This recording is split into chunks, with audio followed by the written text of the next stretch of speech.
నా ప్రియమైన కుమారుడా, నా ప్రియమైన కుమార్తె, నేను ఎన్నిసార్లు చెప్పినా నా మాటలు అర్థం చేసుకోవడం లేదు. ఎందుకని నీవు పదే పదే తప్పు చేస్తున్నావు? నా మాటలు వినడం లేదు. అందుకే నీకు ఇలా జరుగుతుంది. ఏనాడైనా ఎందుకు నాకు ఇలా జరుగుతుంది అని ఆలోచించావా? ఆలోచించలేదు కదా. నీవు అనుకుంటున్నావు నేను ఎంత కష్టపడినా నా కష్టార్జితం వృధా అవుతుంది, నా సంపాదన సిల్లి సంచిలో పడినట్లు ఉంటుంది, ఒక్క రూపాయి కూడా మిగలడం లేదు. ఒక్కరోజు నాగా లేకుండా పని చేస్తున్నాను. ఇంట్లో కుటుంబ ఖర్చులకు నేను సంపాదించిన సంపాదన సాలడం లేదు. అప్పులు అయిపోయాను. అప్పులు ఎలా తీరతాయి అని బాధపడుతున్నావా? దిగులు పడుతున్నావా? రోదిస్తున్నావా? ఏడుస్తున్నావా? కన్నీరు కారుస్తున్నావా? ఇంట్లో ఆ పిల్లలకు బట్టలు కావాలి, ఇంకా వస్తువులు కావాలి, పిల్లలను చదివించాలి, వారి అవసరాలు తీర్చాలి. అయితే ఒక పక్క అప్పులు, అలాగే ఆర్థిక పరిస్థితి, అనారోగ్య పరిస్థితి. ఒక రోగము తగ్గితే మరొక రోగం వస్తుంది. అలాగే నేను పనిలోనికి వెళ్లతేనే కాని ఇంట్లో కుండెక్కదు, కూటికి లోటు.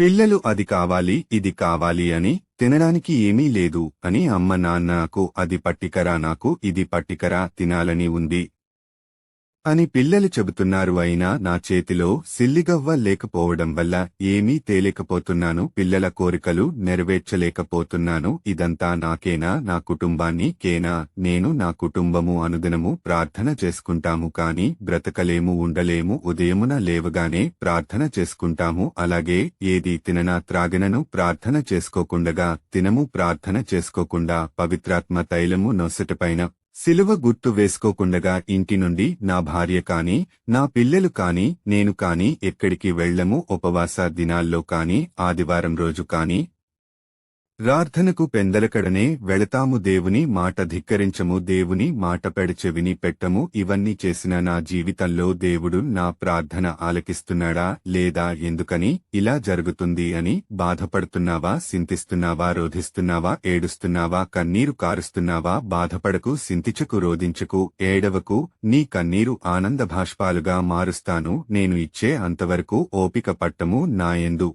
విశ్వాసము కలిగి ఉండుము. తొందరలో నీ ఆర్థిక సమస్యలు, అప్పులన్నీ తీరిపోతాయి. నీ కష్టార్జితము నీవు అనుభవిస్తావు. నేను నీ ప్రార్థన వింటున్నాను. నేను నీ దేవుడను, ప్రభువుడనైన యేసయ్యను మాటిస్తున్నాను. ఆమెన్.